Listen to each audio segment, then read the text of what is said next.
کیا کہیں گی؟ ایک دم یہ بڑی کارروائی مؤخر کرنے کا اعلان کیا گیا ہے، اور کیا اس کے پیچھے محرکات ہو سکتے ہیں؟ کیا کوئی ایران کی جانب سے عرب ممالک کو کوئی دھمکی دی گئی ہے، یا پھر عرب ممالک اس کا جو ریئیکشن ہے وہ برداشت ممکن ہے نہ کر پائے ہوں اور انہوں نے ڈونلڈ ٹرمپ کو مجبور کیا ہو کہ آپ یہ حملہ مؤخر کریں؟ آپ کیا کہیں گی؟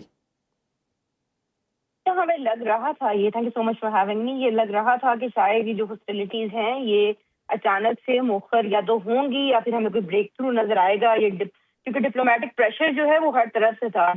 پاکستان کی کوششیں بہت زیادہ میں کہوں گی کہ کنٹینیو تو ہو ہی رہی تھی، لیکن بڑی شدت کے ساتھ تھی، اور اس میں پاکستان صرف اکیلا نہیں ہے. اس کے اندر سعودی عرب کا بھی بہت کلیدی رول ہے، چائنا کا بہت کلیدی رول ہے. ایون ٹوڈے سعودی عرب کے جو کراؤن پرنس ہیں محمد بن سلمان، انہوں نے آج بھی بڑی ریزرویشن کا اظہار کیا تھا کہ اگر کچھ ایسا ہوگا تو پھر دوبارہ سے جس جنگ کا آغاز ہو جائے گا وہ جنگ برداشت کرنے کی اب ہم میں ہمت نہیں ہے.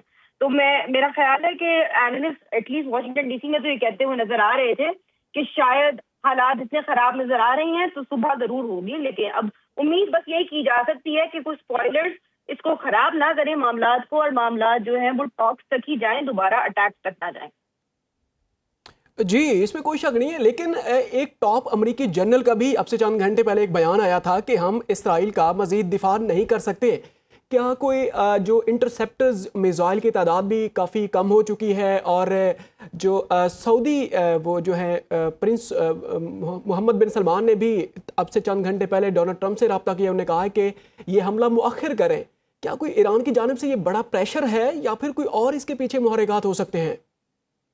ڈیفینیٹلی آپ بالکل صحیح کہہ رہے ہیں. یہ بات بھی ہے کہ ایمونیشن کی سپلائیز کی ڈوینڈلنگ تو ہو رہی ہے، ایمونیشن کی سپلائیز مسلسل کم ہوتی جا رہی ہے، اور اس کے اوپر واشنگٹن میں بھی کنسرن ہے، اور صرف واشنگٹن میں نہیں، مڈل ایسٹ کے اندر بھی اس کے اوپر کنسرن ہے کہ اگر کچھ ایسا ہوتا ہے تو when is this gun and. لیکن ہم پھر بھی شاید یہ جو میکسیملسٹ انالیسس ہم کرتے ہیں اس کے اندر ہم یہ بات بھول جاتے ہیں کہ بہرحال واشنگٹن ڈی سی اور امریکہ ایک بہت بڑی اکانومی ہے، اور وہ ایک دن میں تو نہیں ختم ہو سکتی، ایک دن میں تو نہیں اس کی سپلائی ختم ہو سکتی، لیکن کرٹیکل لیولز پہ تھی. آف کورس یہاں پہ وارننگ ریز کی جا رہی تھی.